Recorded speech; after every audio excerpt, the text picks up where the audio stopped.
السلام علیکم ناظرین، میں کرپسن تحریر فاطمہ اور آپ دیکھ رہے ہیں سٹی ون نیوز۔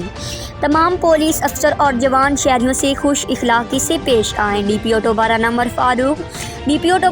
فاروق نے تھانہ صدر کمالیہ اور چوکی جھگڑ کا سرپرائز وزٹ کیا۔ اس موقع پر ایس ڈی پی او کمالیہ سید سلیم حیدر شاہ اور P R O A S I محمد عطا اللہ بھی ان کے ہمراہ تھے۔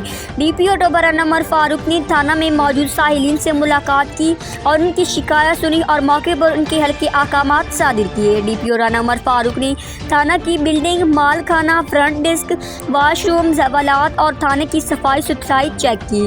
اس موقع پر کہا کہ شہریوں پر تشدد اور غیر قانونی حراست کسی طور پر قبول نہیں ہوگی۔ ڈی پی او رانا فاروق نے ایس ایچ او تھانہ صدر کمالیہ انسپکٹر غلام مصطفیٰ کو حکم دیا کہ وہ تھانے کی صفائی کو مزید بہتر بنائیں۔ جو شہری رات لیٹ گئے اپنے کاموں سے فارغ ہو کر گھروں کو جاتے ہیں، ان کے گھروں کو واپسی محفوظ کے لیے دیہاتوں کو جانے والی لنک روڈز پر گشت کو مزید بہتر بنائیں۔ ٹوبہ ٹیک سنگھ سے ڈسٹرکٹ رپورٹر مقبول طارق۔